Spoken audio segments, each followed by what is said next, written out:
उमेदवारी अर्ज भरतायत. प्रचंड गर्दी लोकांची दिसून येते. आपण सिंधुदुर्ग जिल्ह्याचे पालकमंत्री देखील आज उपस्थित राहिलेले आहात.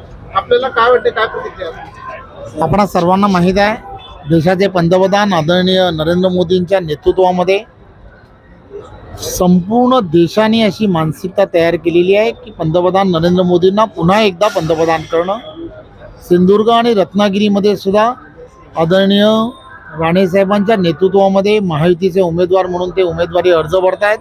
महायुतीचे सर्व कार्यकर्ते आणि पदाधिकारी यांच्यामध्ये प्रचंड मोठ्या प्रमाणामध्ये उत्साह आहे आणि हे सर्व प्रत्येक जण महायुतीच्या माध्यमातून प्रत्येक गावामध्ये खेड्यामध्ये असणारा महायुतीचा मतदार हा एकत्र करण्यासाठी प्रयत्न करतील आणि नारायण राणे साहेबांना प्रचंड बहुमताने जिंकून आणतील.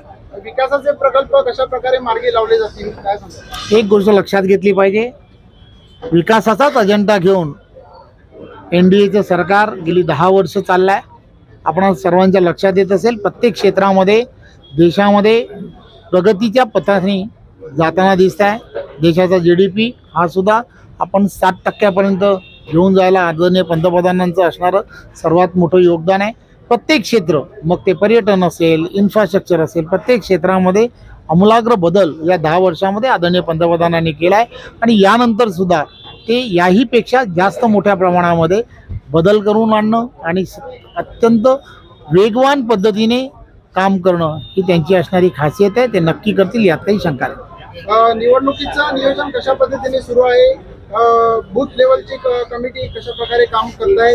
जिल्ह्यामध्ये काय परिस्थिती आहे? आपल्याला माहीत आहे, भारतीय जनता पार्टीचा आणि महायुतीचा प्रत्येक कार्यकर्ता हा प्रामाणिकपणे 24/7 हा काम करताना दिसतो.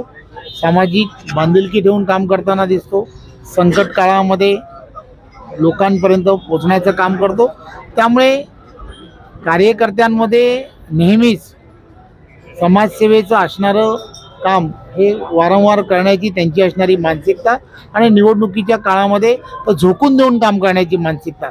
त्यामुळे महायुतीचा कार्यकर्ता अत्यंत मोठ्या प्रमाणामध्ये उत्साहामध्ये काम करताना तुम्हाला आम्हाला सर्वांना दिसतो आहे आणि आम्हाला खात्री आहे 7 मेला होणारे या निवडणुकीमध्ये महायुतीचा प्रत्येक कार्यकर्ता हा गाव खेडे आणि प्रत्येक वाडी वस्तीवरती असणाऱ्या बूथवरती 70% जास्त मतदान महायुतीला कसं होईल, नारायण राणे साहेबांना कसं होईल, कमल चिन्हासमोर कसं होईल यासाठी नक्की प्रयत्न करेल.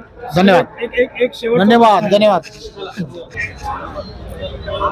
रत्नागिरी सिंधुदुर्ग लोकसभा मतदारसंघाचे महायुतीचे उमेदवार केंद्रीय मंत्री नामदार नारायणराव राणे यांचा आज उमेदवारी अर्ज दाखल करण्याकरता संपूर्ण सिंधुदुर्ग जिल्ह्यातून त्याचबरोबर रत्नागिरी जिल्ह्यातून देखील मोठ्या प्रमाणात कार्यकर्ते या ठिकाणी दाखल झालेले आहेत आणि याच अनुषंगाने नुकतेच आपल्यासोबत आता यावेळी जोडले गेले होते सिंधुदुर्ग जिल्ह्याचे पालकमंत्री नामदार रवींद्रजी चव्हाण.